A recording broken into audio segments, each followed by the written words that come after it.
Dad, it's Mom. Pete smiled as he took the phone from his daughter. He had a pretty good idea of what this conversation was going to be about, but it was his first conversation with his wife that morning, so he was looking forward to it. He heard his wife, Joan, say, "Hey baby, can my sweet teddy bear oversee a dozen teenagers today? I'd like to think I can handle this. Eva and the girls have been planning this for a couple of weeks, so all I have to do is follow their instructions. She and her friends are 19 or 20, so it isn't like I'm trying to shepherd a bunch of toddlers." She asked, "Did you get the pool all set up the way she wanted it?" He replied, "Yes, yes. In the lounge chairs, in the bar, in the grill. The food is prepped. I did all that while you've been gone. Next year, you get to play chaperone." Huh. Don't tell me you haven't been looking forward to this. There will be a dozen teenagers in bikinis around you all afternoon. I'm willing to bet by the time I get home, you'll be all ready for me. Well, don't forget one of those is our daughter, and 2 more of them are like surrogate daughters. I don't need to be around a dozen bikini-clad teenagers to be ready for you. I'm ready for you all the time, every day. I know you are, and I like that. He asked, "Did you have a good trip?" She replied, "We did. It was a good learning conference." Joan worked for a mid-sized investment firm in a Nashville, Tennessee suburb. She was a senior investment advisor and had worked there for nearly 6 years. "That's great, sweetie. Have a safe trip back from San Jose." "Thanks. I'll see you later this afternoon. Love you, Joan." "Love you, Pete."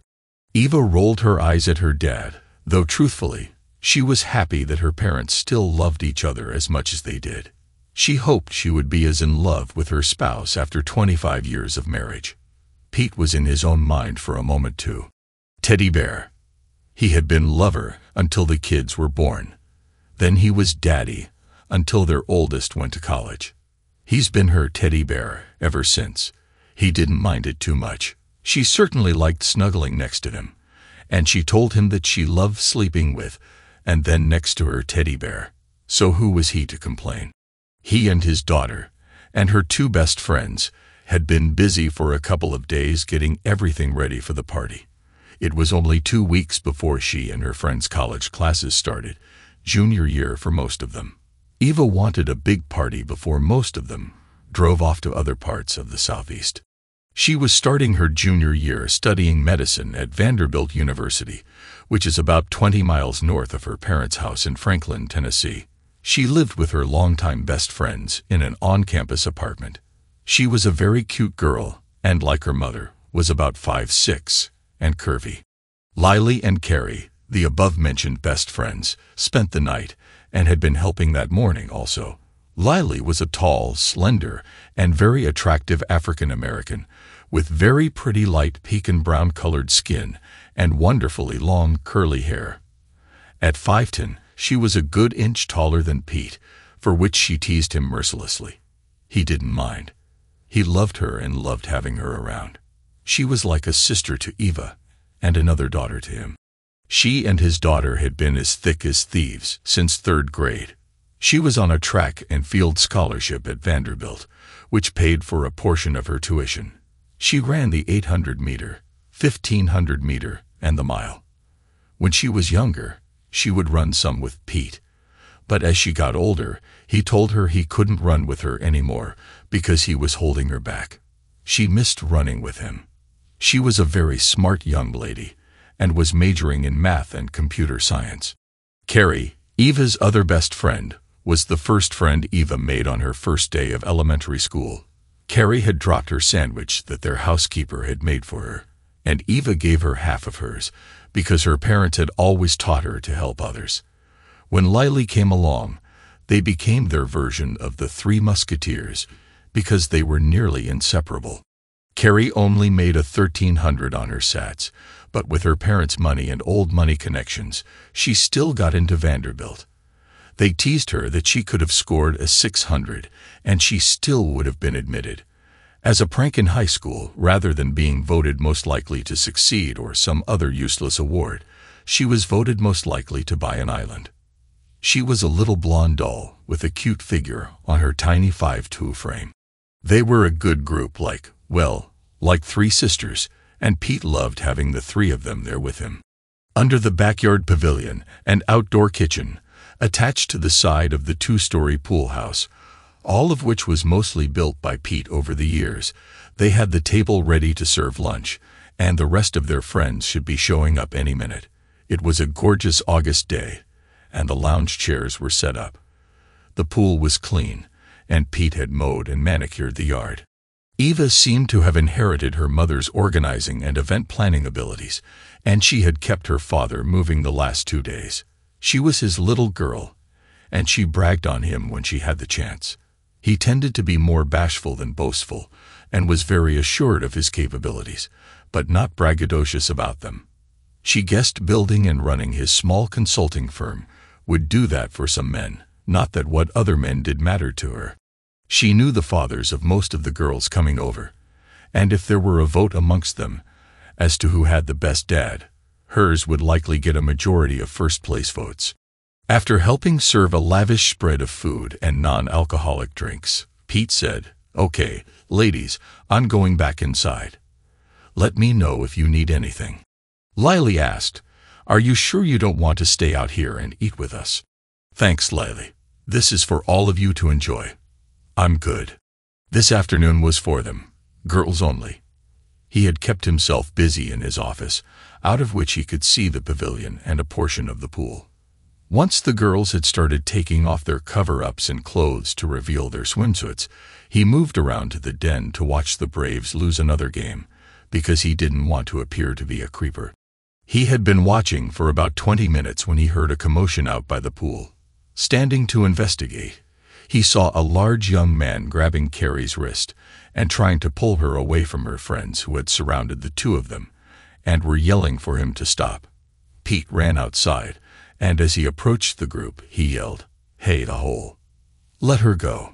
The big guy, probably around 6'3", saw Pete and smirked, not even bothering to slow as he dragged a resisting Carrie towards the exit. Little Carrie didn't even weigh 115 pounds, and he was probably twice her weight. As Pete got closer, a hole pushed Lily out of the way, and as she stumbled, Pete tried to catch her, but with her tall frame, she bumped into his nose, hard. For a second, he saw stars, but then recovered, and he ran to get between Carrie, the intruder, and the gate leading towards the driveway. "Let me go, Ricky," yelled Carrie. "Girls, get back." All the other girls moved away from the three people involved in the altercation, but they didn't go far. Some had their phones out filming. "I said, let her go, a hole," yelled Pete. Pete stepped in close to Ricky, who decided that having 6 inches and 60 or 70 pounds on Pete meant that he didn't have to worry much about him. Since his right hand was holding Carrie's wrist, he tried to throw a left jab at Pete. That was his first mistake. Pete dodged low, and with some momentum behind him, put a solid punch into Ricky's solar plexus.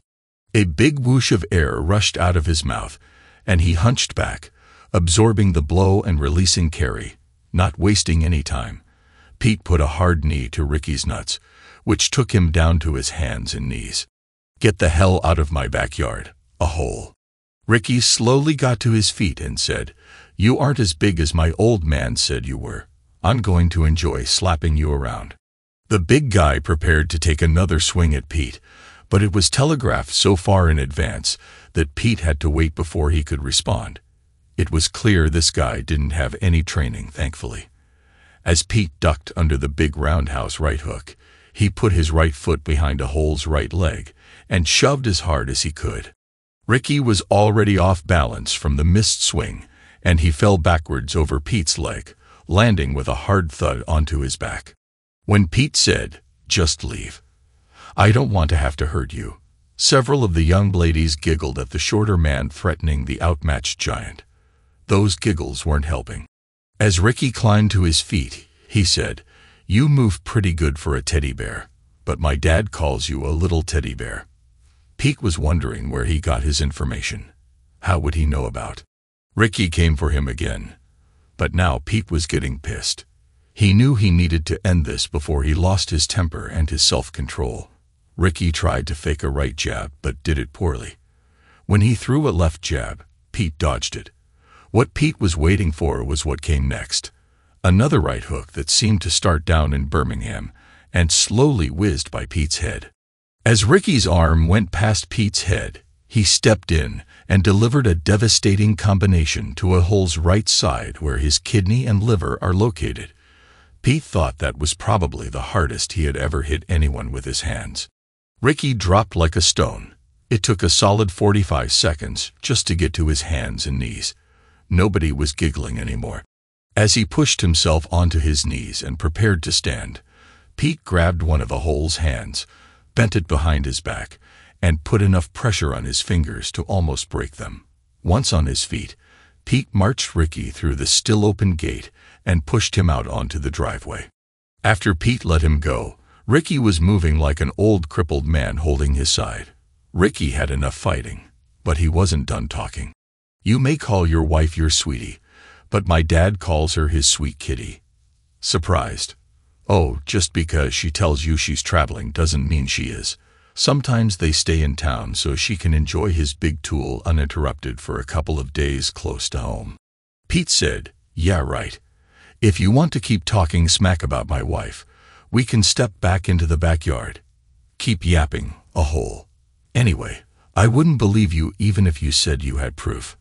Now that you're embarrassed, all you have is lies." "Oh, we'll see about that. I'll believe it when I see it in my hand." And Pete pointed to his hand. "Even then, you'll probably have someone fake it." Ricky just smirked at Pete. Looking around, Ricky found Carrie's Mercedes and banged the hood of her SUV hard enough with his fist to dent it. It was then that Pete finally noticed the sounds from all the other girls yelling and gesturing at the young man. He had been so focused a few moments ago that he didn't hear them. Ricky slumped into his BMW and left. When Pete turned around, he saw several young ladies making very unladylike gestures towards Ricky and several cell phones filming the activities. Pete said, "Come on, ladies, the show is over. Back inside. Also, please do not share that video with anyone yet. Let's talk about it for a few minutes first, okay?" He heard Eva say, "Daddy, your nose is bleeding." In the next instant, Lily was barking orders to everyone to make room for Pete on a chaise lounge chair under one of the umbrellas. "Eva, go get him a clean shirt. Carrie, go get him a bag of ice." She got him sitting down and began pulling his shirt off to hold against his nose. The remaining 10 girls all got a really good look at this very fit and lean man in his late 40s. They never would have expected what they just witnessed. At that moment, Pete had nearly a dozen bikini-clad nurses ever so willing to help him. Though with Lily running things, that was unlikely to happen. One of them ran to the pavilion to get him something to drink.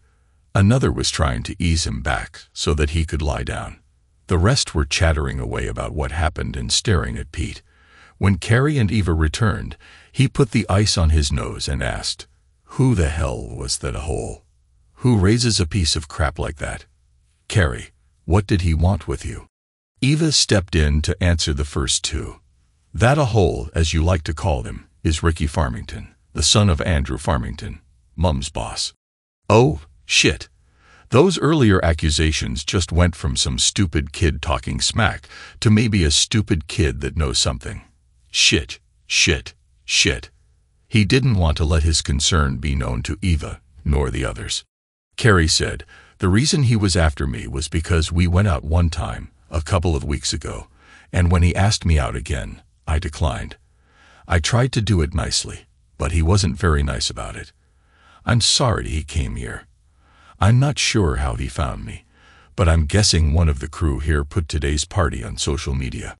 She looked at her friends and pleaded, "Please stop doing that." Then looking back at Pete, she asked, "Mr. Clark, how did your nose start bleeding?" "He never touched you."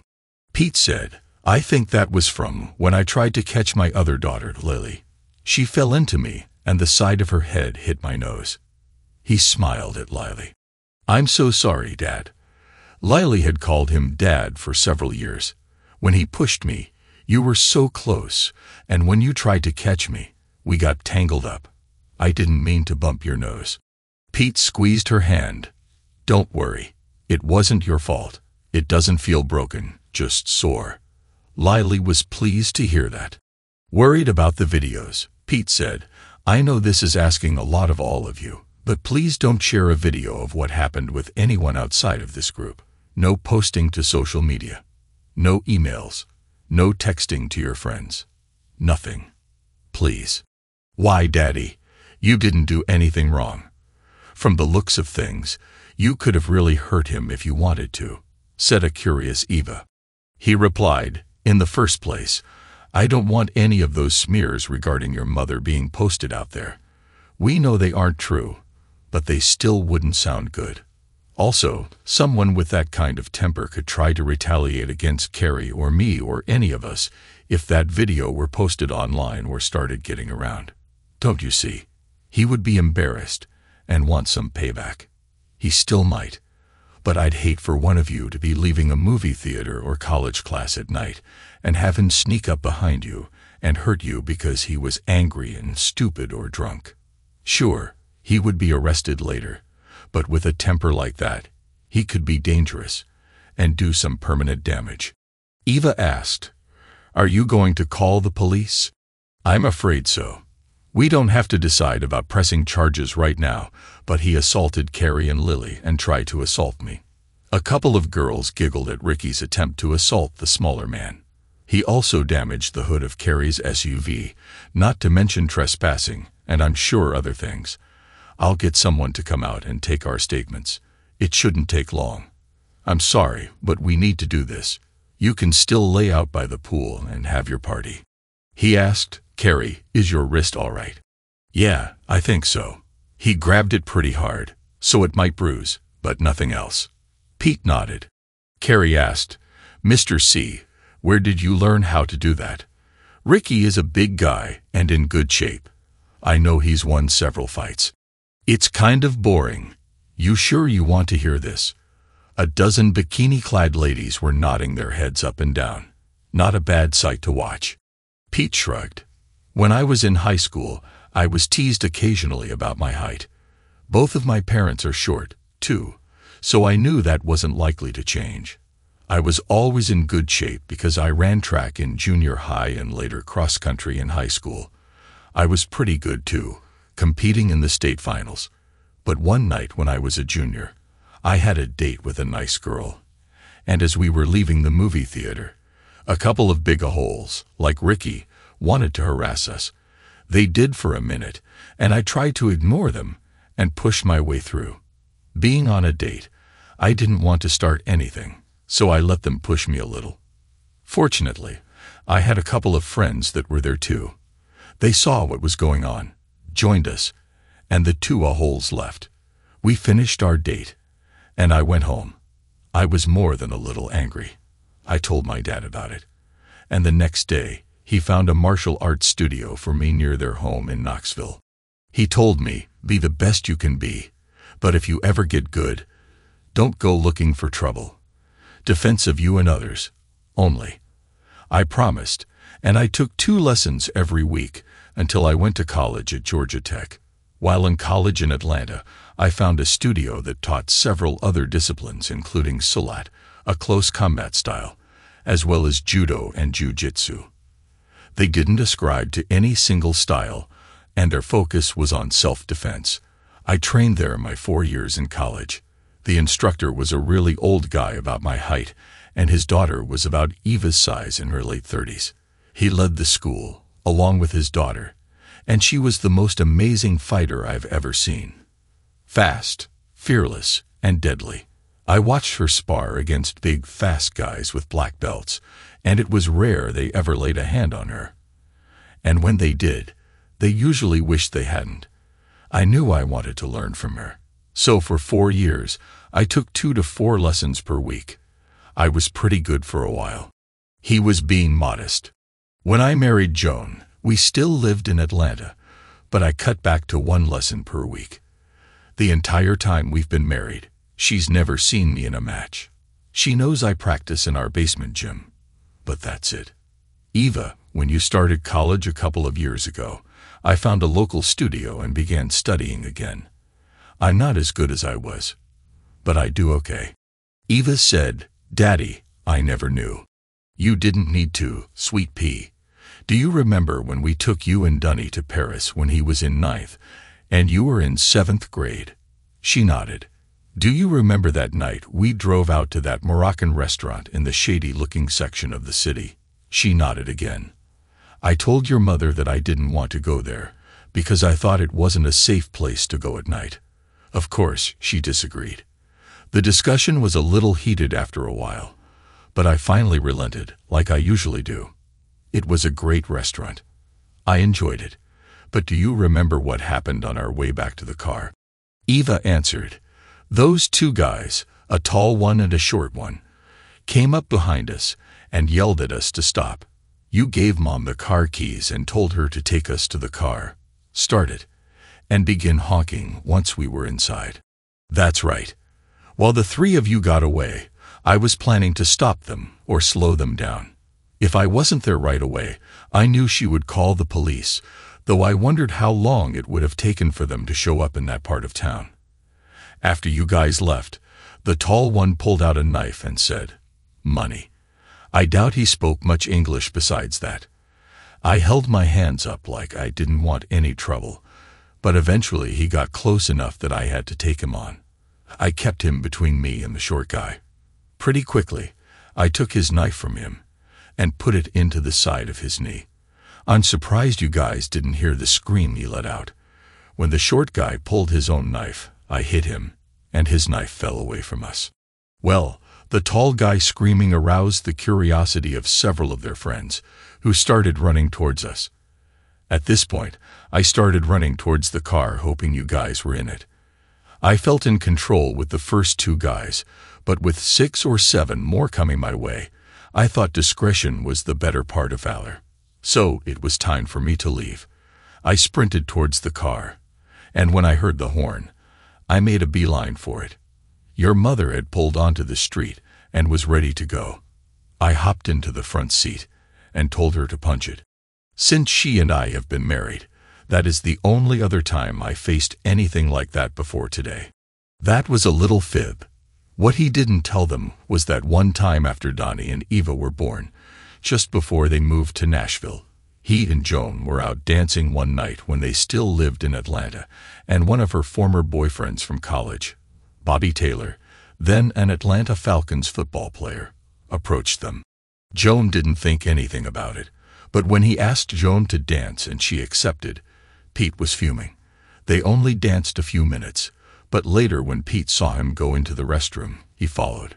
In the restroom, the jock, a wide receiver who was about the same height as Ricky, smirked at Pete and started making some comments about how he missed Joan and maybe they would dance a little more that evening. Pete wasn't in the mood. As the old flame was about to try and push Pete out of the way to leave the restroom, Pete put him on the floor. Hard. The big guy fell at an odd angle, landed on his arm, and broke his ulna bone at the elbow, which ended his playing time for that season. The Falcons brought in a replacement, who did so well that Bobby was later traded to another team. No charges were filed. Pete continued with Eva's friends, so please everyone, don't send that video to anyone. By the end of the day, there should be exactly 13 copies, including me, and never more than that. They all promised Pete they wouldn't send it to anyone. He hoped they meant it. I know this kind of dampens the mood, but you shouldn't let it. He's in a hole. Forget him. Lily said, You mean he's in a hole? Pete smiled and some of the girls laughed. He stood and returned inside to call the police. When the officer arrived, he was rewarded with all those lovely ladies in their swimsuits. They quickly covered up, and he asked them to explain what happened. He examined Carrie's wrist, seeing it was still red, but no more injured than that. Pete's nose had stopped bleeding, and he had changed. Carrie's mom had come over because her dad wasn't back yet from a trip. The entire discussion only took 30 to 40 minutes. Once the police car pulled away, the party resumed. Carrie hugged her mom and watched her drive away also. Eva came up to Pete and asked, "Dad, would you mind if we stayed here until we go to Carrie's? We planned on going out dancing after dinner, but after this afternoon, we'd prefer to dance here, tonight." "It's your house, Eva. You know I don't mind. I love having you here." She hugged her father and returned to her friends. Pete caught the last inning of the Braves game. They were losing, of course. While watching, he received a text from Joan. "Plane was delayed. We'll be home late."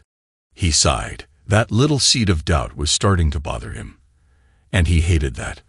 Some of Ricky's words were too close to home.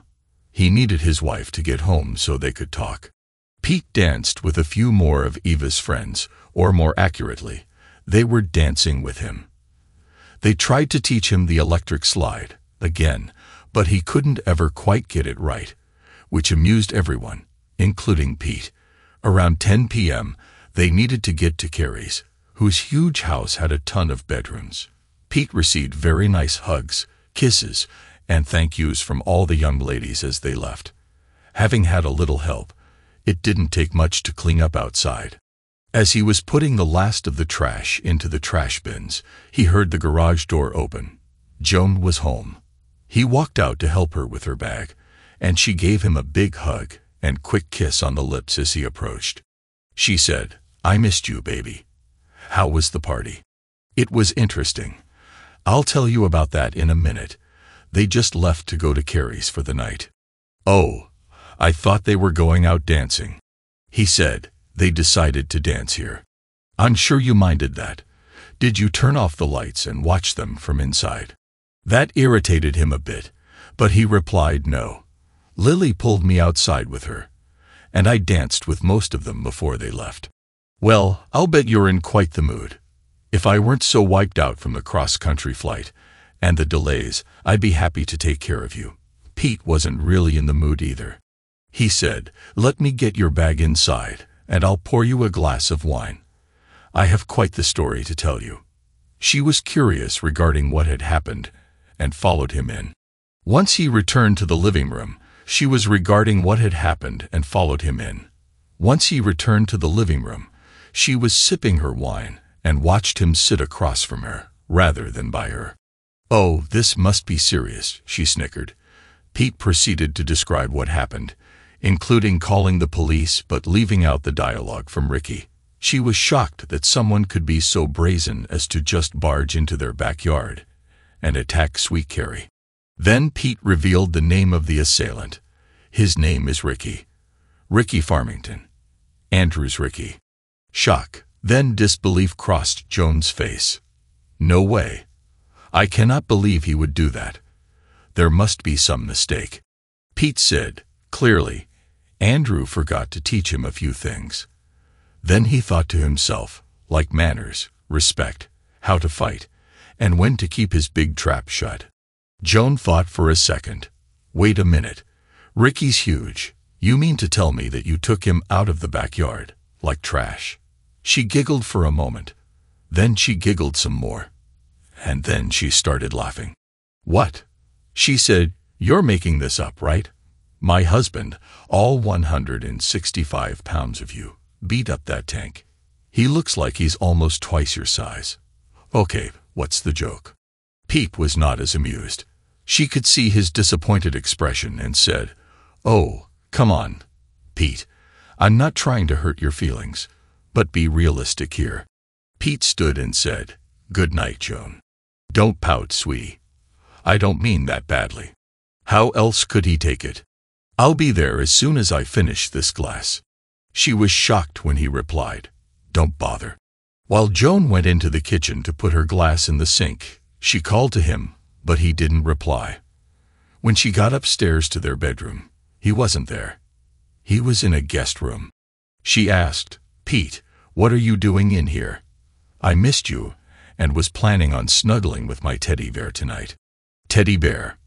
Now he wondered about the origin of her using that pet name. Was it a term of endearment or derision? He could blow up over her use of the term right then, but he was emotionally exhausted and wanted a fresh mind to think things through in the morning. He said, "Well, then I guess we'll both be disappointed. Then he closed the door and locked it. After a few minutes of knocking and pleading, she finally left and went to their bedroom. Confused at the turn of events, her husband must be losing his mind, she thought. She considered texting her daughter to find out more, but it was late, and she would see her in the morning. Besides, no way could her husband do what he said. It wasn't possible. The next morning, Pete knew she would sleep late after the long flight, and being on West Coast time for a couple of days. He wondered if she even went on a trip, which irritated him because now he was questioning everything. He snuck into their bedroom and retrieved some clothes for running in later, changed for his run, and ate a small breakfast. When he heard her beginning to stir, he went for a long run. 7 miles, and just under 53 minutes later, he returned. When he walked in the door, Joan did not look happy. "Mister, we need to talk. I don't think you gave me the whole story last night." He ignored her and went to the shower. She was following, but once in the bathroom, he locked the door behind him. She beat on the door, but he continued with his shower and shave. Once dressed and feeling refreshed, he prepared to face his wife. He went downstairs to go into his home office. She was already waiting for him. "Andrew called me this morning. I'm not sure I got the entire story last night. Ricky had blood in his pee and had to go to the emergency room late yesterday. Couldn't happen to a nicer guy." She said, "Ricky told Andrew that he was here just talking to Carrie when out of nowhere you came up behind him and hit him in the back with something. They think you bruised a kidney. Andrew wants to file charges."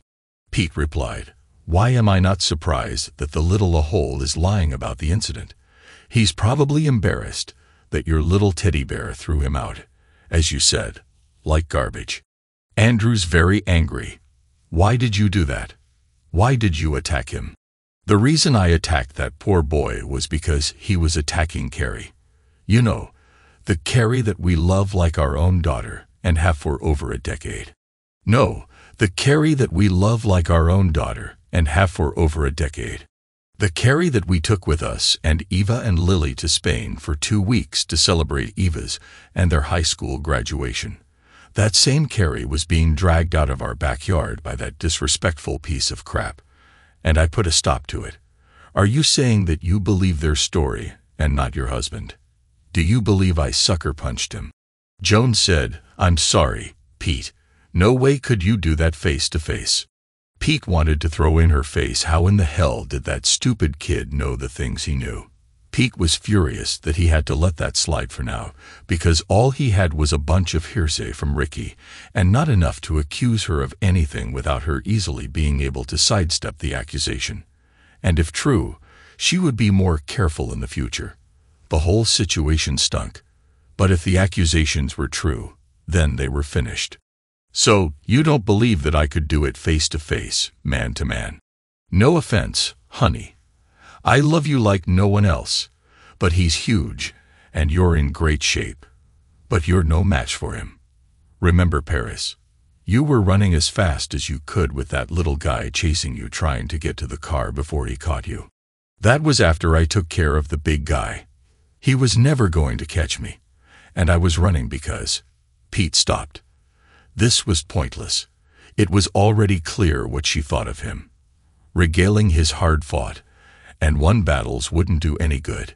He could see it was already a lost cause, likely in more ways than one. She continued, "Do you have any idea how difficult this is going to make life for me?" That surprised Pete. "Oh, excuse me. What was I supposed to do? Would you rather I have used a gun? I would like to know what you hit him with." "My hands," he replied. "Bullcrap. I've seen you work out in our basement gym. You go after the bag pretty good, but I don't see how you could have hurt Ricky by just hitting him. How could you have gotten a clean shot unless you snuck up on him?" "Thanks for the faith, babe. It's confidence-inspiring. In case you didn't pick up on it, that was sarcasm." Exaggeratedly, she rolled her eyes and groaned. "Oh, come on. That's not helping. What do I tell Andrew?" "You tell him that he raised his piece of crap son to be in a hole, apparently, just like him, and that Ricky needs to apologize to Carrie and to me." I will not. Ricky told him what happened, and it sounds like he didn't do anything wrong. Pete shook his head. You must be delusional if you believe him over your husband. Did Andrew give you drugs while you were traveling? Joan's face flamed at that comment and was about to reply when they heard a vehicle drive up and honk the horn. Thankful for the reprieve, they stood to see who was there. It was a big Bentley, and out of the vehicle exited Eva, Lily, Carrie, and her dad, Brian. All three of the girls ran up and hugged Pete, and then Joan. A moment later, Brian came up and shook his hand. Pete, I want to thank you for looking after Carrie. It means a lot to me that you would do what you did. She's everything to me. I'll be forever grateful. Pete shrugged his shoulders, uncomfortable with the praise. You know we love Carrie. No way was I letting that crap leave with her. Wasn't going to happen. You would have done the same. Brian nodded his head and Joan piped up. Girls, would you please explain to me what happened? I'm getting conflicting versions of events from what Ricky told his dad and what Pete is telling me. Eva asked, You're getting two different stories, and you don't believe Dad. Oh, well, not that exactly. That's not what I'm saying. I'd just like to hear it from someone else. It all sounds so, I don't know, preposterous. Pete shook his head and went back inside. He wouldn't be there long while the girls described the whole scene to Joan. Pete was grabbing his laptop and an overnight bag. He was getting away before he said something that he couldn't take back. He needed time to determine what he was going to do next. When Pete walked back outside, Brian, Carrie, and Lily were gone, and Joan was stunned. How could her husband have done that? Seeing the shock on his wife's face told him how far he had fallen. When combined with her focus on how all this affected her and her work, not him, his daughter, or Carrie, it spoke volumes. Pete asked, So what are we going to do about that a-hole? Someone needs to teach him some manners. Joan scoffed. And you think you're going to be the one to do it? Pete couldn't believe it. She just heard 3 people corroborate his story, and she still didn't think he was capable of handling that a-hole. She must think her husband's some kind of a coward. She said, He's probably pretty pissed. Pete smirked, thinking how Ricky was probably still pissing some blood. What she said next killed him. I don't think you'd be so lucky next time. The look on Pete's face told her she had gone too far. She meant it and was just trying to protect her husband from getting hurt. How could he take on such a big, strong young man directly? She watched as his face morphed from one of complete shock to being filled with fury. When did you lose all respect for me as a man, Joan? What? You didn't used to treat me this way. You used to have some faith in me. I see that's gone now. You're being ridiculous. My feelings for you haven't changed. I'm proud of you and everything we've done together. Well, call me skeptical. Did you know that I have C-level people from several Fortune 500 companies in my contacts app? These people call me and my company when they need help. That's how I make our living. My company may not make as much as Andrew's, but my people and I get a hell of a lot of respect within our industry. Apparently, a lot more respect than I get at home. These last couple of days have been very educational when it comes to what you think of me. What does that mean? Not for you to worry about. I've made a decision. If that piece of crap, either one, him or his father, isn't here tomorrow at 6 p.m., to apologize to me and Carrie, then Brian and I will call the police and press charges. He needs to pay for the hood of her SUV also. You can't be serious. I still have to work with Andrew. Well, maybe you can convince him that he should teach his son some manners, and that he should respect others. Clearly, he hasn't learned that from his dad, but I'm sure you know that by now since you have to spend so much time around him. Pete, this could hurt my job. Well, Joan, look at what this is doing to us. But it doesn't appear that you see it that way. Tomorrow, 6 p.m., or Brian and I are calling the police. I'm going out for a while. No, you aren't. We aren't finished talking about this. We are finished, and I need to get away from you. I'm going over to Brian's to discuss this. I'm not calling that a-hole's father. Since he listens to you, You can tell him what his kid must do to avoid jail time. Clock's ticking. Pete, come back here. He ignored her, walked into the garage, placed his bag into his car, and drove away with Joan standing there with her hands on her hips and an exasperated expression on her face. Pete had never done anything like that. While driving to Brian's, Pete also decided that he needed to do some traveling for his business. What he feared was that based on his wife's reaction and hers and Ricky's comments, she had already succumbed to Andrew. Traveling would get him away from her and give him a little time to see exactly how involved she was with Andrew. At this point, he believed that stupid kid. Damn it, Joan.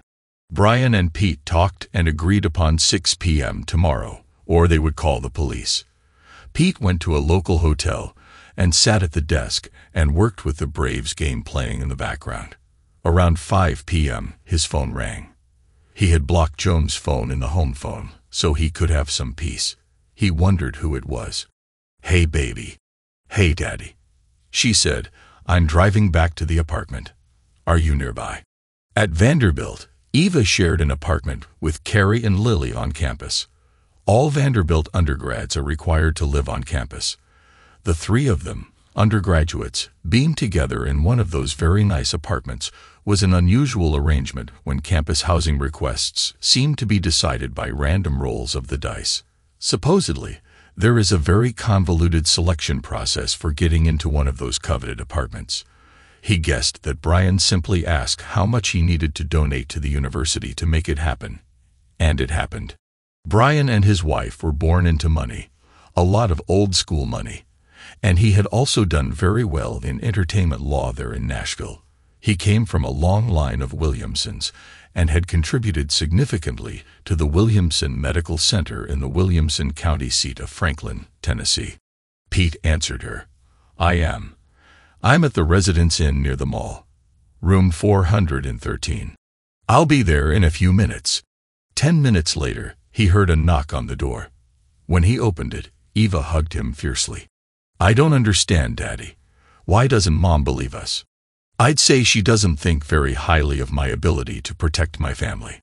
Eva said, "She should. I told her about Paris." Pete shrugged. "Let me guess, she didn't believe you." Eva shook her head, and he could see a tear leak from her eye. He said, "I'm sorry, baby. Maybe great big Andrew convinced her that I don't quite measure up. I don't know.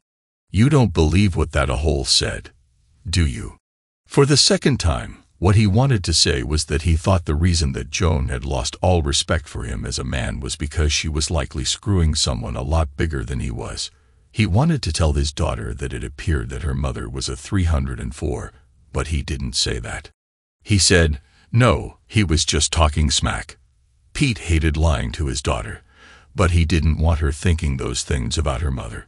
It may turn out that they are true, and while things didn't look good, it was just speculation for the moment. "Don't worry, sweetie. Everything is going to be fine. You'll see." She replied, "I want to believe you, Daddy, but I'm worried." "Don't be. We'll be okay." She wondered if he meant her and him, or their family. A few minutes later, she left. School would begin in a couple of weeks, and she had her summer internship at the University Medical Center that had a few more days left. The next day, he checked his home security app on his phone to see when the garage doors opened and closed, signaling when Joan had left for work. The good thing about running your own small consulting company was that when you weren't traveling, you could work from your home office. The bad thing about that was when you were having a fight with your wife, you couldn't escape to the office. Finally, at lunchtime, he checked his messages. He had 20 texts from his wife, some of them quite long. Most of them were about his being unreasonable. The last one said, "You win. He'll be there at 6. I left you a voicemail." When he checked his voicemail, he skipped all of them, which he would later delete, but listened to the last one. "Pete, Andrew said that Ricky would be there a couple of minutes before 6 tonight to apologize. I'm still not happy with you for putting me in this situation. We can talk about that after everyone leaves." Pete rolled his eyes. It was still somehow his fault. He was supposed to drive up to Louisville, Kentucky to lead an operations planning whiteboarding session for one of his clients all day Thursday and Friday morning. He decided that he would drive there tonight, after the apology, and arrive a couple of days early. He would absorb one hotel night himself and do some pre-work with the client in person on Wednesday. At 5:45 p.m., Brian and Carrie arrived. She gave Pete a big hug and Brian shook his hand and said, "Well, this should be interesting. Are you and Joan okay? It sounded like this is putting you in a bad spot." "Nothing to worry about. We will be." She's trying to wrap her head around her little husband, beating up great big Ricky. Brian said, "I'll admit that I'm a little surprised too. Not so much that you did it, but how convincingly you did it. I guess I shouldn't have been. You've always seemed very prepared in everything you do." "Thanks, Brian. Hopefully, Joan will remember that as well. If you don't mind, we'll wait out here, because I don't want that piece of crap in my house." "I wouldn't either." A couple of minutes before 6 p.m., a red two-door BMW pulled into their driveway. When Ricky got out, he was not wearing a happy face. Joan still hadn't arrived. He approached the three of them standing there and said, "Carrie, I'm sorry about Saturday. I was out of line. I miss you and wanted us to go out again. I took your rejection poorly. I know we won't be going out anymore, but I hope I haven't destroyed our friendship. I'm sorry." He seemed somewhat contrite, but cynically Pete thought he was probably just looking for a way to get into her pants one day. Carrie said, "I don't know if we'll ever be friends again, Ricky, but I'll try to be polite and at least friendly. That's the best I can do right now." "I understand." Ricky turned to Brian. "Mr. Williamson, I'm sorry about what I did to Carrie and her SUV. Just send us the bill and we'll take care of it." The words, "I'm sorry," may have come out of his mouth, but he didn't seem very sorry. Brian just nodded. When Ricky looked at Pete, the contriteness was gone. "Mr. Clark, I apologize for interrupting the party and barging onto your property. I shouldn't have done that." "Okay, Ricky, thank you. I think we're done here." Before Ricky turned to walk back to his car, he had a smirk on his face that they all could see. When he reached the car door, he looked at Pete and mouthed the word kitty. Pete opened his hand and pointed to it like he did Saturday, meaning he'd believe him when he saw the evidence. Ricky grinned and got in his car. Brian said, "Well, his apology to Carrie seemed sincere, but ours, not so much. What did he say to you before he drove off?" Pete shook his head. "Nothing important. We had a discussion as he was leaving the other day. He was bringing it up to try and provoke me again." Carrie wanted to say something, but she felt terrible that she had ever agreed to go out with him in the first place. Talk about a poor decision. Brian said, "Well, if you need any help with him, just let me know. I can have a team of lawyers on him and his father with one phone call. I might even find a deputy or two that could shadow him for a couple of weekends. That could prove entertaining." He smiled at the thought. "Thanks, Brian. Let's hold off on that for now. I've got a few other problems I need to resolve first." Brian nodded. After dropping Eva at home yesterday, Carrie told her parents all the nasty things that Ricky had said about Joan. They had known Joan for years. None of them thought he was telling the truth. At least, they hoped so. Brian and Pete shook hands. Carrie gave him a goodbye hug, and they drove away. Pete opened the garage and drove off after they left. As he was pulling out of his driveway, Joan's car was approaching. Pete didn't even bother to wave as he pointed his car north towards Louisville. He would use the time to figure out what he was going to do regarding getting some evidence, one way or another. What he needed most of all was to get away. He was still furious with his wife for the disrespect, and with Ricky's accusations on top, he knew he wouldn't be able to keep from saying something he might regret. He would use the time away to calm himself and prepare. 10 minutes later, his phone was ringing. He considered not answering, but decided there wasn't much left to lose except the aggravation. Maybe he could placate her enough that she would leave him alone while he was gone. "Hello, Joan." He considered not answering but decided there wasn't much left to lose except the aggravation. Maybe he could placate her enough that she would leave him alone while he was gone. "Hello, Joan." "Pete, I hope you are only going to the store and coming right back." "No. My client needed me to come to Louisville a couple of days early. I'll be there until after I have lunch with them on Friday. I should be home in time to eat dinner with you after that." Then he decided to get in a little dig. "Well, that assumes you won't be traveling with Andrew this weekend." She was surprised by the comment. "What?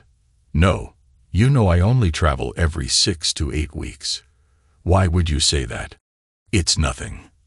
Had you been there on Saturday, you would have seen the whole thing.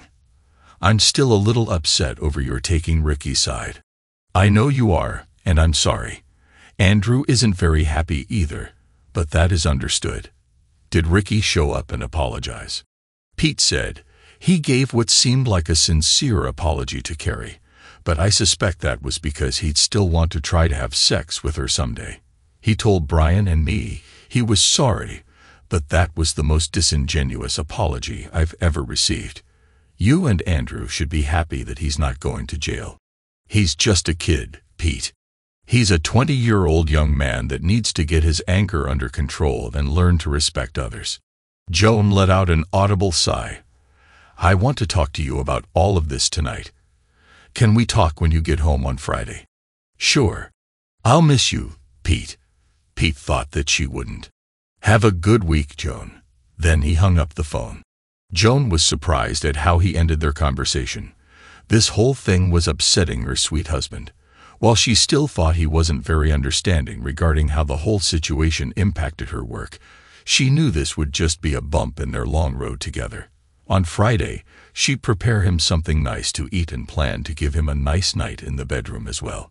Then this would all blow over. It was just over 3 hours to Louisville, plenty of time to think about what he needed to do.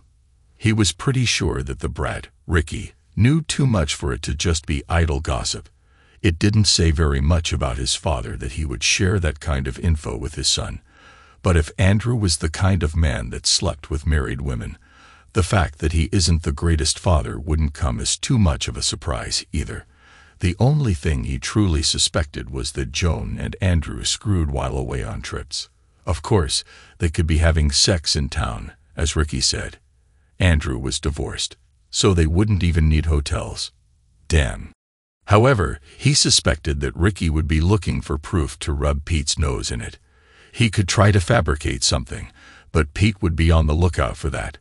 What Pete planned to do was to travel as much as he could for the next several weeks. If she was a cheater and he was out of town, then the two of them might get careless and do it at their house. Andrew seemed like just enough of an a-hole to want to try that, and Joan seemed beholden enough to Andrew that she might allow it. Or maybe Pete should just hire a PI and have them followed. Sigh. He couldn't believe it had come to this, but Joan's disrespect of him was unexpected. Hall wondered how long he had been blinded by his love for his wife. As soon as he checked into his hotel, he went to Amazon, opened a new account, and ordered several different hidden Wi-Fi cameras, and planned to place them in his house. They would be delivered on Thursday to his hotel. Hopefully, they would never record anything, but he wasn't liking the odds on that. It was a long week for everyone. Eva called her dad a couple of times, and he told her he was fine. Dunny even called once to check on him, and Pete told him the same thing. Everything was okay.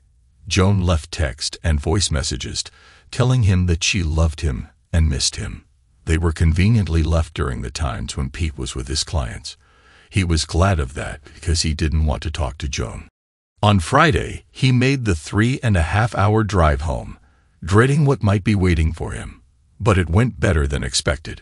When he arrived, Joan was dressed nicely in a flattering dress that hit just above her knees. She was wearing high heels and nice jewelry, which Pete suspected meant that she wanted to go out to eat. In her heels, she was as tall as him, which never bothered him at all. He always loved having her on his arm. That night, He was fine with their going out because it would keep her in a good mood and likely prevent any conversation from wandering towards anything serious until they got home. He changed quickly, and she asked him to drive them to a swanky steakhouse that she knew he liked. Like the evenings where they would go to performances, she was on his arm all night. She eased off one of her shoes and rubbed his leg under the table. He hated that she could have this effect on him when he was still aggravated. He wondered how many more nights there would be like this, praying that he was wrong, but fearing that what he suspected was true. Once at home, as soon as they walked through the door, she was all over him. They didn't make it past the family room before she had removed her dress and thong and was working on his zipper. Standing there in her garters and heels had the desired effect on Pete, and Joan didn't mind one bit when he pulled her up, spun her around, and screwed her while she was bent over the couch. She pulled him up the stairs towards the bedroom and did it again. That was wonderful. I needed that. I love you, Pete. He hugged his wife and replied, I loved you, too, Joan. She missed the verb tense. After she had lain on him for a few more minutes, she went to the restroom to prepare for bed. Upon returning to the bedroom, she spooned back into her husband, pulled his arm around herself, and blissfully went to sleep, believing all was right with the world. The following morning found Joan already awake and drawing circles on her husband's chest. Once she could tell he was good and awake, she said, Thank you for last night. It was a good night. He had to admit it was rather nice. My pleasure, sweetie. The word sweetie caused him to remember what Ricky had said. Joan said, I do need to tell you something, but I hope you won't get too upset. I need to go to Memphis to meet with one of our university clients on Thursday. They want a complete review of their portfolio. I should be back on Friday. Oh, how did this happen? Don't these get scheduled a little further out in advance? She replied, Normally they do, but a competitor has been talking to them, and they are one of my top clients, so Andrew wants me to go talk some sense into them. Oh, so you are going alone this time? I am. They've been with me a long time, so it should be okay. He was quietly thinking for a minute. She asked him, Are you okay? He said, Yeah, I'm in a similar situation. I have to travel next weekend and all the following week. General Dynamics VP of Supply Chain over their Gulfstream division wants me to attend a supply chain at conference with him in Orlando. Then I'll be with them at their Savannah factory the rest of the week. She sat up at that revelation, causing herself to become uncovered, which looked amazing as her jugs were still jiggling once she was sitting, not caring much about anything else anymore. Pete reacted by pulling her to him so he could begin to kiss. Pete had always loved her figure because she still was and always had been very curvy, with full jugs and bum to match. Joan wanted to know more about what was an unusual trip for him. Slow, morning sex followed by a good shower had been rare for them over the last several years, and they both enjoyed it immensely. She hated that they didn't do it more often, but she knew that was partially her fault. Pete hated feeling like it was all about to come to a painful end. Sitting over breakfast, she didn't want to ask, but she did anyway. Pete, we didn't talk about last weekend. Are we okay? I hope you know how much I love you. We need to find a way past this, because I have long-term plans for you and for us. He smiled at her and squeezed her hand. I'd like that too, Joan. Though he didn't think it was going to happen, he had to give her credit. She tried all weekend and early the following week to love him, not only with sex, as much as she had in many, many years. He did his best to reciprocate, but he honestly felt like the end was quickly coming. Over the weekend, he installed a small GPS tracker on her car to map out where she went. He took all the Amazon shipments that had been hiding in the trunk of his car and put them into place. He replaced smoke detectors, books on bookshelves, and wall receptacles with devices containing hidden Wi-Fi cameras and microphones. He added a couple of outdoor cameras to his security system. His house was now completely covered for video and sound, and rather than feeling prepared, he felt terrible. On Thursday morning, Joan kissed him goodbye, and he asked, Will you drive your car to Memphis or grab a rental? I'll take mine. Don't worry, the company will reimburse the mileage, and I'll be safer driving my car. Okay, be careful. I will, baby. Love you. Love you too. It didn't take long to get confirmation of what he feared. A few hours later, when she should have been either at their Brentwood office or on I-40 driving to Memphis, the GPS on her car was showing at Andrew's house. His marriage was officially over. Pete needed to burn off some steam, so he went to his dojo to spar with whoever was there and then worked out. He wanted to stay sharp because if he ever got the chance, he'd make Andrew pay physically. So much for self-defense only. Thanks again, Joan. Joan did him the courtesy of texting him later in the day, saying she had made it safely to Memphis. The GPS still showed her car at Andrew's house. He prepared for his fake trip to Orlando and decided he would call tomorrow to find a PI to tail his wife. He didn't need to bother. Early Friday morning, an email was delivered to his business email address with the subject, "For the kitty bear." In the message it said, "I found your email on your website. I've been working on my dad, and he told me that before long, I'll be screwing her too." Included was a link to a cloud account that included hours and hours of video from several cameras in Andrew's home. It seemed to be recently set up and was recording the events live as they happened. He watched the first recorded stream and saw Joan and Andrew walking into the house. Andrew began undressing her in the family room, and like Pete the previous Friday night, Andrew had Joan bent over his couch, screwing her. Pete had seen enough. He drove up to the airport, parked his car in long-term parking, and called his wife. As expected, he was sent to voicemail. He left a message saying, "I'm at the airport and leaving now. I'll text you while I'm gone." With the background noise from the airport, it would sound like he was flying out soon. He didn't fly anywhere. He went to the airport Marriott to hang out and watch some of the evidence he now had on his wife. Stupid kid. Pete didn't really need, nor want, to see them having sex. That one time over the back of the couch was enough. Actually, simply seeing her car at Andrew's house overnight was enough. He was curious regarding what they would say, though. It was soul-crushing. Even not watching the video, he had to suffer through the moaning and groaning and slapping and slurping. But eventually, he heard several key pieces of information. First, Andrew said, "I know today and tomorrow are because you're pissed, but it's not like you have to try and reclaim me." Joan replied, "I know that. Why would I need to reclaim what is already mine? I'm still pissed off about Ricky having to apologize. You need to learn how to better control your little husband. I've been withholding myself from him like you asked me to." She lied. Andrew thundered, "Ask? I don't ask you to do anything. You do what I tell you to do if you want all the benefits that come with me." She was getting tired of this overbearing and owning behavior. She was fairly certain that Andrew was close to his expiration date if she wanted to keep her marriage intact, which she did. "I know that. I like being with you, but I love Pete. He's a good father and a good husband. I'm not giving him up either. He and I are going to ride off into the sunset together. If you love him so much, why are you screwing me?" She smiled at him. "You know why. You miss being with a big man." "I know. It's okay, baby." "No, it's not your big tool, though I'm not complaining. He's a fine lover. It's just that I don't know.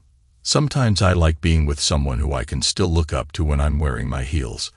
I like wearing a man's t-shirt that hangs below my butt. I like putting my hand on your biceps and feeling something large, not just lean. When you and I walk down a street, I never have to worry about someone coming up and picking a fight with you. After working with you all these years, I was reminded that I miss that from time to time. Don't worry, my sweet. You keep taking care of me, and I'll keep taking care of you. Although if you can't keep him in line, I may have to have a conversation with him. I'm still pissed at him for sucker punching Ricky." She said, "You will not. If you attempt to harm so much as a hair on his head, you'll regret it. You will not hurt my husband. Do you hear me?" This surprised Andrew and Pete.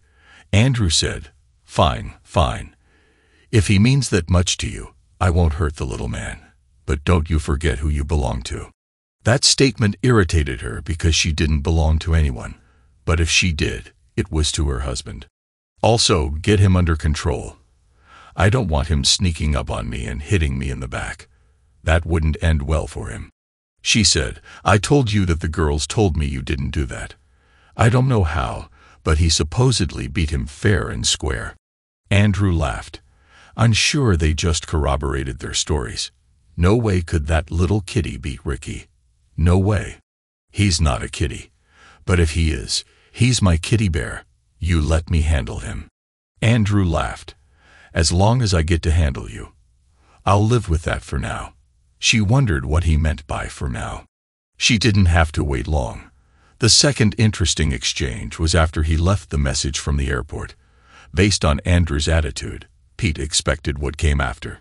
Joan said, "Well, he's gone for a week." Andrew's smile was not pretty when he said, "Outstanding. Now we can take a few more days off and screw some more." Joan replied, "Yes, well, not if you keep screwing me so hard. You are going to bruise me. How am I going to explain that to him?" "Well, you aren't supposed to be screwing him very often, if at all, so how is he going to see it? He still sees me getting dressed. You told me you like for me to tease him." Andrew did smile at that thought. "Well, if we get to have sex for the next week, you had better keep him away for a few days, or he will feel how stretched out you are." She replied, "A cool bath and 24 hours is usually enough for me to tighten back up. Besides, he isn't that much smaller than you." Andrew didn't want to hear that. Taking command, he said, "Here's what we'll do. I'll be gentle like you want me to be, but not here. In my house, or while we travel, I'll screw you the way I want. If we are in your house, I'll be sweet, like your cute little husband. You said he wouldn't be back until next Friday night." This worried Joan. She and Andrew had never had sex in her house before. "I'm not so sure that's a good idea. Remember what I said yesterday. You do what I say, and everything will work out fine. If it worries you that much, I won't sleep at your home. We'll just have a few long lunches there. That will seem perfectly innocent." Joan hesitated a few minutes, but with Pete in Orlando and then Savannah, she should be okay. She would just call him for a few minutes each morning and each night to check up on him. Okay, only long lunches. This just reconfirmed to her that she needed to get away from Andrew, and soon. But how? Andrew's evil smile reappeared because he was thinking that once he was inside the house, she would have a hard time getting him out. Andrew wasn't very worried about Pete showing up early.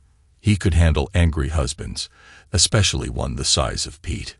Pete made copies of all the videos that were in the cloud folder.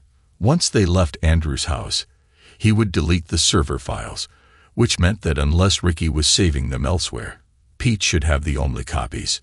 Pete had several calls he needed to make. Being a Friday afternoon, he hoped people were still working. His first call was to Brian. "Hey, Brian. It's Pete. Got a sec?" "Sure, buddy. I have a few. What's up?" "Remember the conversation we were having at my house when Ricky showed up to apologize?" "I do." Pete said, "It seems that what Ricky was bragging about is true. Joan has been having an affair. I don't know how long it has been going on, but I know it's been a while." "Oh, man. I'm so sorry. I take it this isn't a social call." "I'm afraid not. I need a favor. I need a very good divorce lawyer, quickly." Brian replied, "Done. I know just the woman. She can be mean and vicious, or just get it over with, whichever you prefer. Let me give her your info, and she'll make time for you today." "That sounds good. Also, please tell Miriam not to mention this to anyone. I know you don't keep secrets from her, so I need this kept quiet until I give Joan the papers. Probably next week." "Sure, Pete. I'm sorry for both of you. We've always liked you and Joan." Pete said, "Thanks, Brian. I'm sorry too. I owe you." "No, you don't.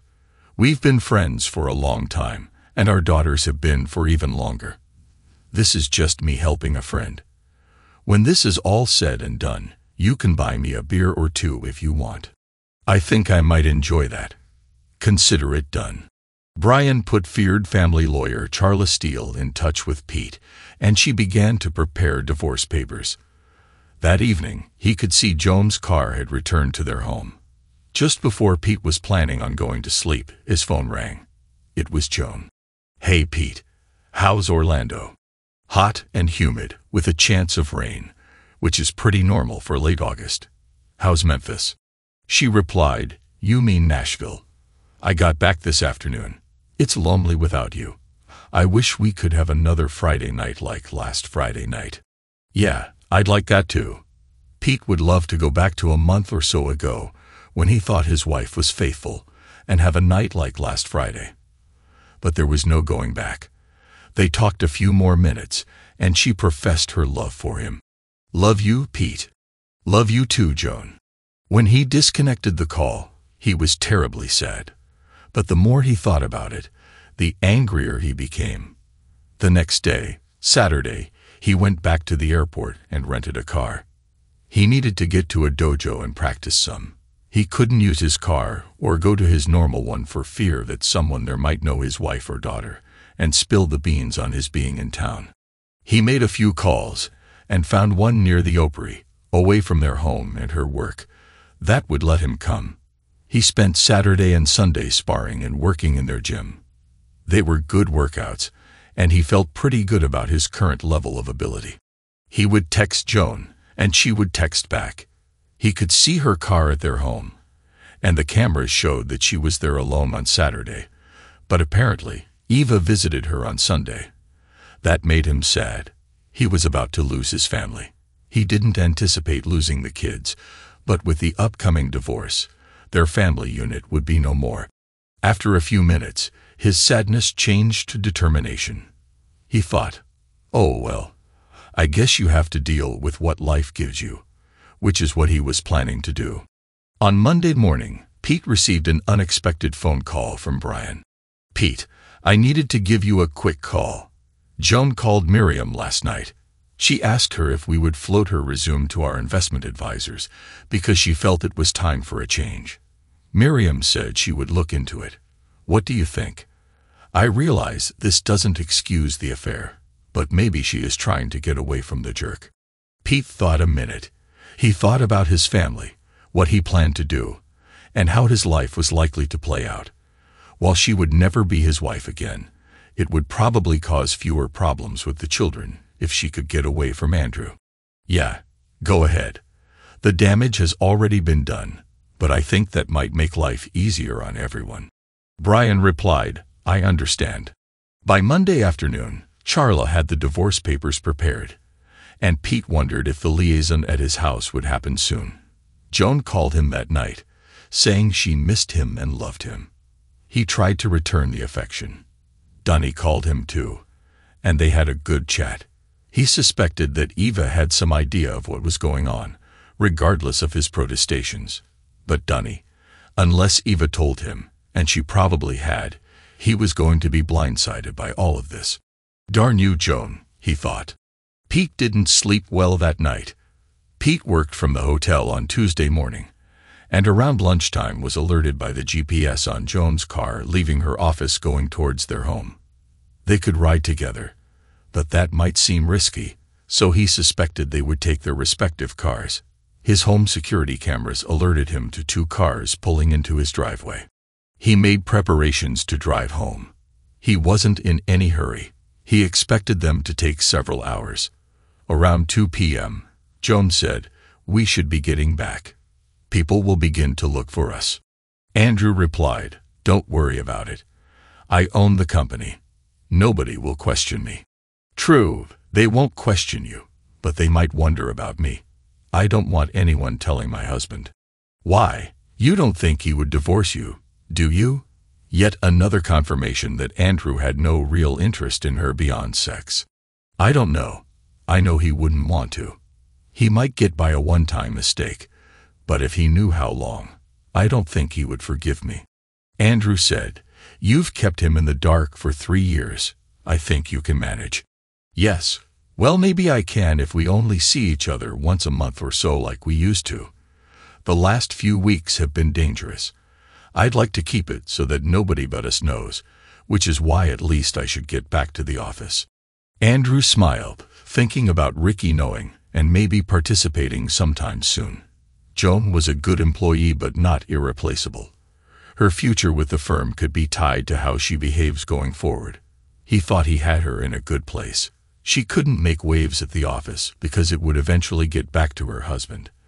The same thing went for her potentially accusing him of sexual harassment. Even if she tried that, accusations were one thing, but proving it when the affair had been going on so long would be extremely difficult. So he felt like he had the power and control over the situation. Pete had parked down the street, out of sight of the house. He had been there for an hour listening to their intimate encounter and conversation from the Wi-Fi cameras that were streaming all movement and noise to the cloud. He heard the comment about 3 years and thought himself a fool. Rather than getting down, he used that to fuel this fire. He checked his home security system on his phone app to make sure no alarms were set and that there would be no chimes when he opened the back door. He snuck in and quietly climbed the stairs. Once at the landing, he heard Joan pleading, "Come on, Andrew, I need to get back to the office." Pete stepped into their bedroom and said, "That means get the heck out." Joan was stunned to see her husband standing there. She pulled the sheet to cover herself and exclaimed, "Pete, I thought you were in Savannah. This isn't what it looks like." Pete leaned against the doorframe and replied, "Now, Joan, normally you are a fairly intelligent woman, but that has to be the stupidest thing to ever come out of your mouth. Well, except for that dipstick." He could see his wife's face and neck flame red at that comment. "Good," he said. "At least you have some shame." Andrew said, Well. The little man decided to come and see how a full-sized man takes care of your wife. Don't worry. She says she only loves you, but we both know that she loves sleeping with me." "Shut up, Andrew." "That's not true, Pete," she sobbed out. "I only love you." Pete replied, apparently not enough to stay away from this lard butt. To Andrew, he said, "Well, I seem to recall it was your stupid baby boy on the ground the other day struggling to get up when I beat him with my bare hands. Maybe I should go give him another lesson for your screwing this 304, or would you care to take your best shot at me?" Though deserved, that comment hurt Joan. Pete had never said a cruel thing about her. The other statement surely got Andrew's attention. "I'm going to beat you to death in your own house, in front of your little wife. She wanted a bigger and better man than you, and she got one. Yeah. Get your shorts or pants on and meet me in the backyard. I don't want you naked after I call the ambulance to come and collect you." As Andrew stood to retrieve his pants, Pete started laughing at Andrew, pointing at his manhood. "Joan, you traded me in for that baby carrot. Good God. You can say that you wanted a taller man, but you definitely weren't interested in his being bigger." Actually, Andrew was a little bigger, as Joan described, but no man is ever in a good mood when someone laughs at his tool, and Pete wanted Andrew angry. Pete left the room, not waiting for either of them. Joan was crying even harder now. Seeing Andrew advance after her husband got her moving, though, she had to put a stop to this. She didn't want her husband hurt.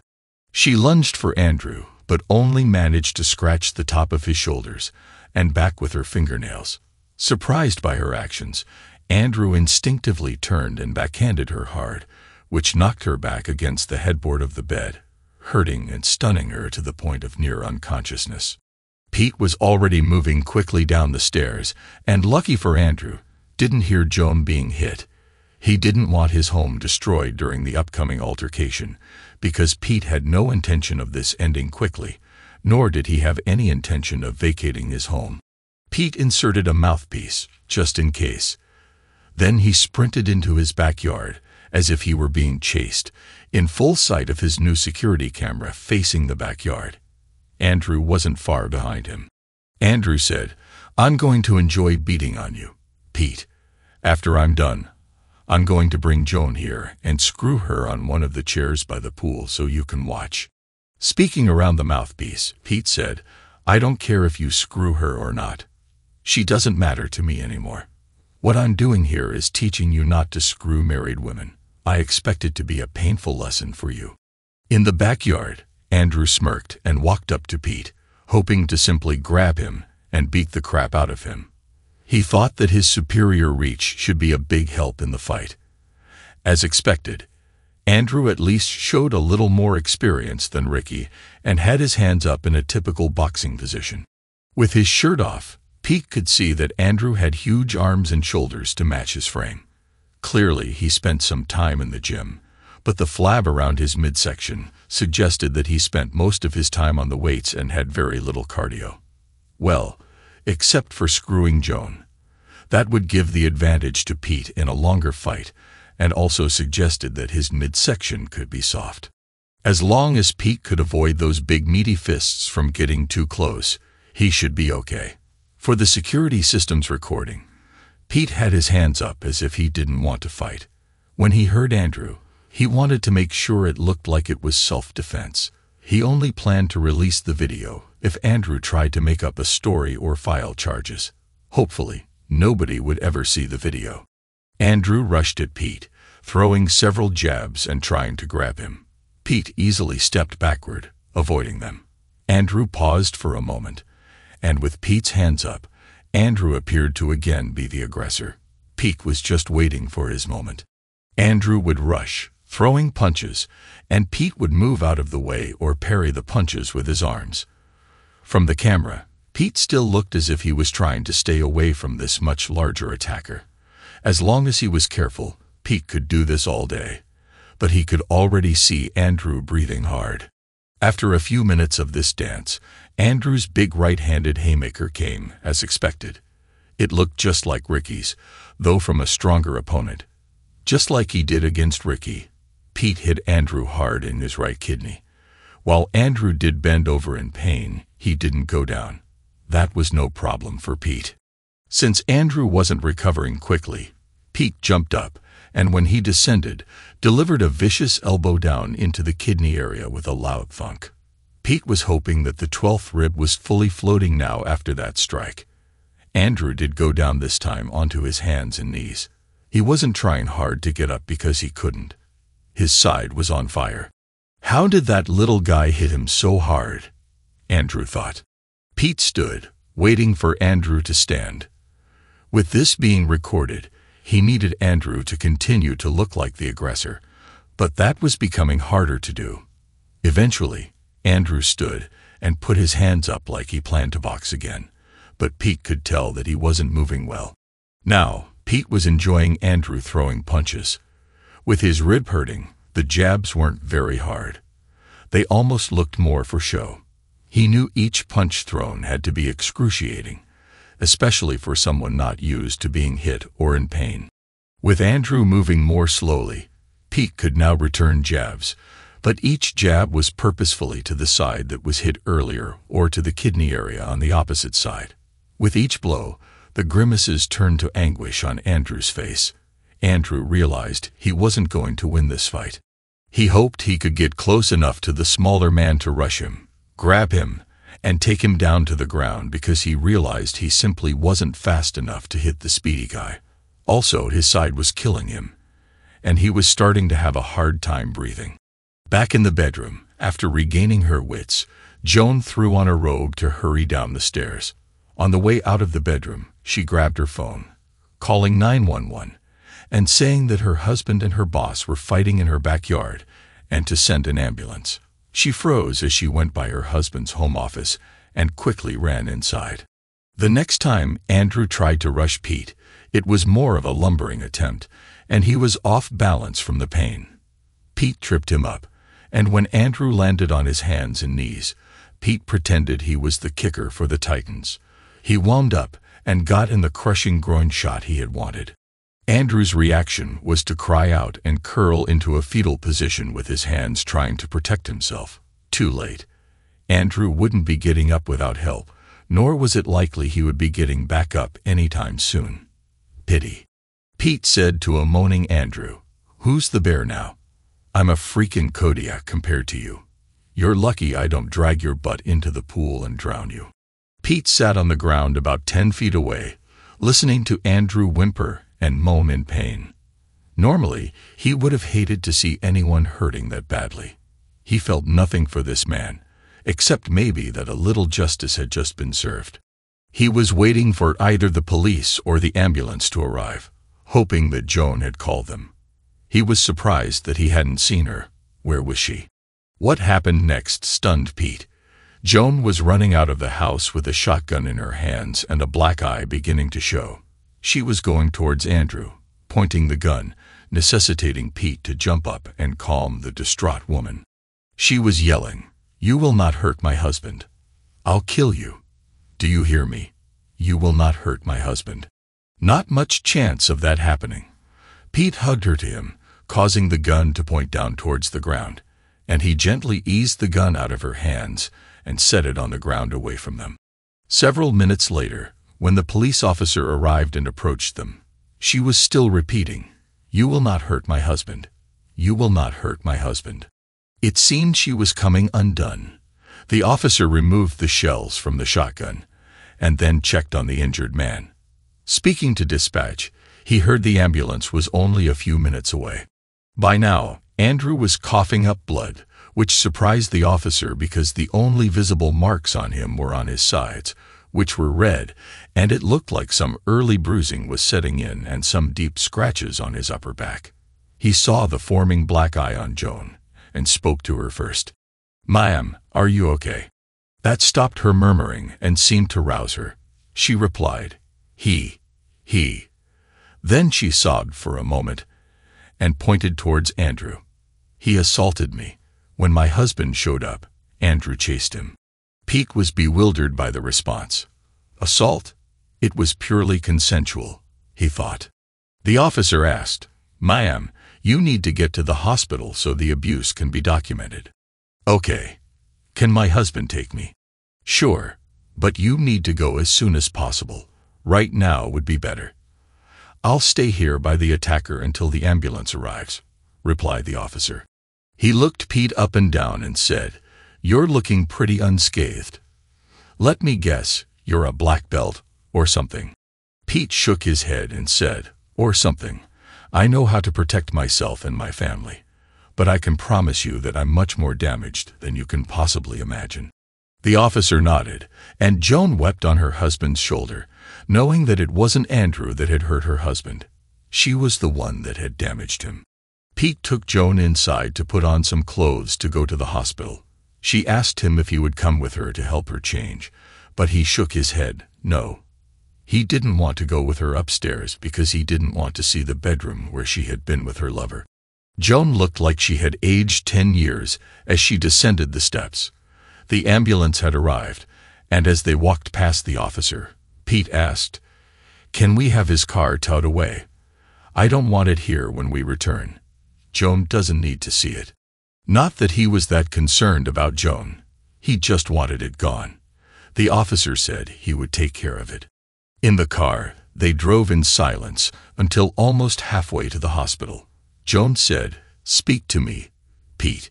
Yell at me. Scream at me. Call me a 304 again, but tell me what you were thinking." Pete continued to drive. After another minute, he said, "Assault? How are you going for assault? Everyone will know it was consensual. I won't lie for you." Joan's face fell. "I would like to use this as a chance to keep him away from me. He was becoming too controlling, and I had planned to leave him and his firm anyway." "So, I've heard." She looked at her husband with surprise. "Just because I'm short in height doesn't mean I'm short in intellect," she whispered. "I know," he said. "I would ask you why you did it, but I already know." "I'm sorry," she whispered. "The sad thing is I would do almost anything for you. You know I would, but one of the few things I cannot change is the thing you held against me all these years. You should have never married me, Joan. Please don't say that. I made a horrible mistake. We've been so good together. We have a great family, a great house, and good jobs. We have a really good life." Well, except for your long-buried addiction for taller, larger men. That was a direct hit. He continued, besides, you should have thought of all those wonderful things and decided an affair wasn't worth the risk. As a portfolio manager, you should know all about risk.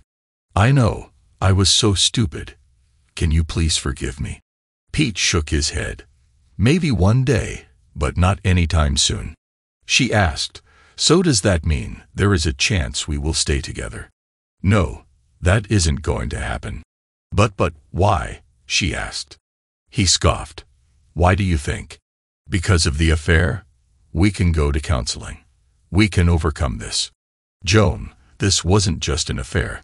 His little son sent me a link on Friday to a cloud account where the sex fest you and Andrew had Thursday and Friday was recorded. She gasped at that revelation. I don't know if Andrew set it up or Ricky. Either way, I heard you. You won't have to worry about wearing high heels around me any longer. It never bothered me before. I wish I knew that it always bothered you. No longer will you have to worry about people thinking your short husband is an easy target to attack. Do you still think Eva made up the story about Paris? Joan, shaking her head no, was almost imperceptible, but it was very clear. Oh, also, just so you know, when Ricky emailed me the link and his message, he said that Andrew had agreed to find a way to let him sleep with you too. No wonder he came into our backyard as if he owned it. He had no respect for me, nor for us.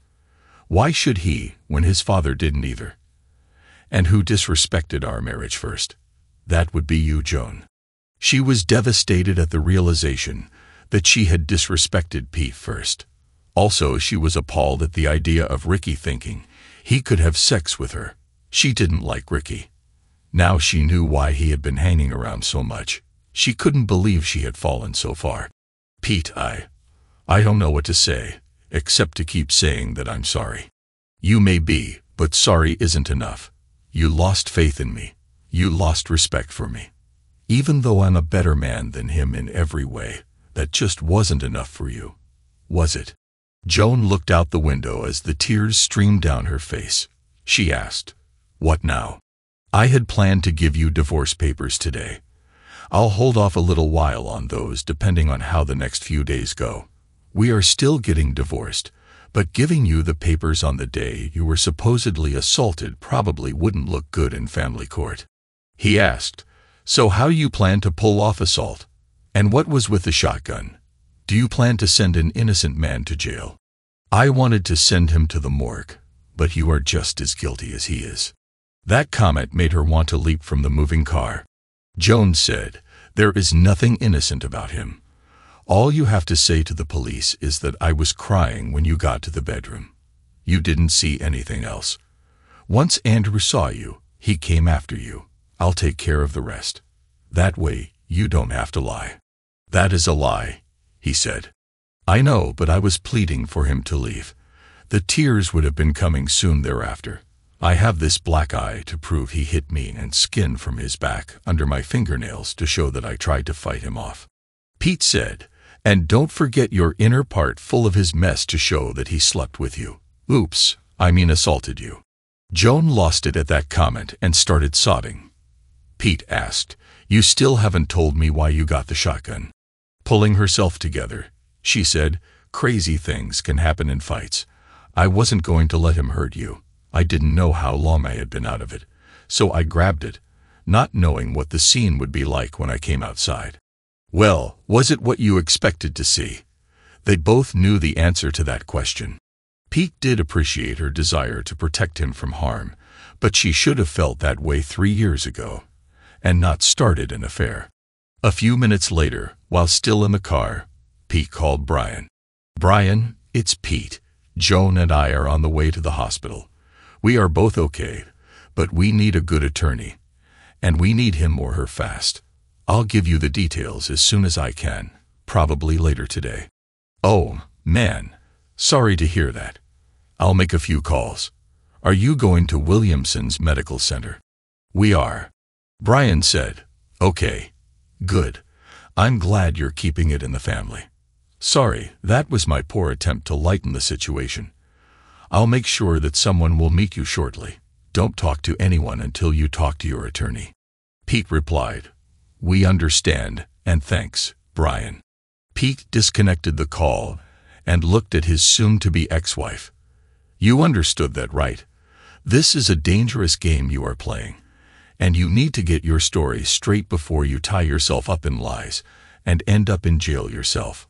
On top of the adultery, I'm sure your children and family would love to have to go visit you in jail." Internally, Joan groaned at her predicament. Maybe she should leap from the car after all. As Brian mentioned, they were met in the emergency room by the hospital administrator and senior legal counsel. They knew Brian personally, and the attorney was distantly related. They were mainly there to ensure that they were seen immediately and that no one tried to question them until they had met with the attorney that Brian was sending. When the attorney showed up, she quickly got to what Joan was trying to achieve. They slowly documented what led up to the day, including the length of the affair, some of the details, Ricky showing up and getting involved, the videos from Andrew's place, and the videos from the Clark security system. Joan was humiliated having to detail everything in front of her husband. Pete was past being angry. He was simply numb. Who was this person he had been living with? Ultimately, the attorney advised Joan to seek an out-of-court settlement that would see her compensated long enough to get on with another firm. She didn't think the DA's office would seek to prosecute a criminal case because of the length of the affair, which made today seem like sour grapes. Perhaps unfortunate, but that was what was most likely to occur. Also, Andrew's side of the story would set up a case and would be hard to get 12 people to convict him. So why would the DA waste the court's time, which would likely only end in a hung jury? However, Andrew would probably want his name and firm kept out of civil court, and more importantly, the headlines. Also, he would probably prefer no mention of the beating he took while at the house of a married woman from her husband. At this point, Pete asked for a couple of minutes with Joan. He said, "I don't care if the settlement is for $10,000 or $10 million. In the divorce papers, I plan to ask for the house, a 50-50 split of all other assets, excluding my consulting business, and no alimony. So you may want to try and get as much as you can." Wait, I want to amend that. You can have the bed. After today, that filthy thing is yours to do with as you wish. That comment told her that she would truly be alone in pursuing the matter. She was certain that her husband was going to leave her. She knew it was her fault, but facing this by herself was almost overwhelming. She said, "You would be willing to fight me for the house?" He replied, "After everything I've learned over the last few weeks, after what I've seen on video the last few days, after what I saw in our bedroom today, and after what I did to your lover a short while ago, you would ask me what I'm willing to do. You may want to think about what I could do, should I be so determined. Imagine what I could do with those videos and who I could send them to. Your laptop backups are on our home server, so I have the contact information for all of your clients and many of the firm's others, and could send them some nice video of their investment advisor not taking vows seriously nor showing good judgment. How many of them do you think would want to keep working with you? Go ask your lover how angry I am and what I'm willing to do. Trust me, he got off easy. If the only extra thing I take from the marriage you destroyed is our house, then you will have gotten off easy too." Every time he said the word lover, it was like a red-hot poker placed against her flesh. It wounded her, but what could she say? She couldn't deny it. There were no extenuating circumstances. Not willing to fight Pete over the absolute mess that she made, she agreed with him and decided she would get whatever she could from the man that helped her mess up her marriage. Ultimately, after Andrew's surgeries, Joan got a payout from him. It took several weeks to negotiate and a couple more to get the check. But it was enough that if it took her a couple of years to find work and get back to what she was making, she would survive. Not long after that, she did land a new job with the investment advisors that Brian and Miriam used. It didn't pay quite as well as her old one, but it was with a large multinational firm, so she at least had prospects. She found a condo near her new job and set up a house with 3 bedrooms so the kids could come and stay some. hopefully. She gave away the old bedroom set. She didn't want it either. She did her best to put her mistakes behind her, but the nights were the worst. She vacillated between feeling numbness and heart-wrenching despair. Several times she called Pete and cried before hanging up. She didn't actually say anything.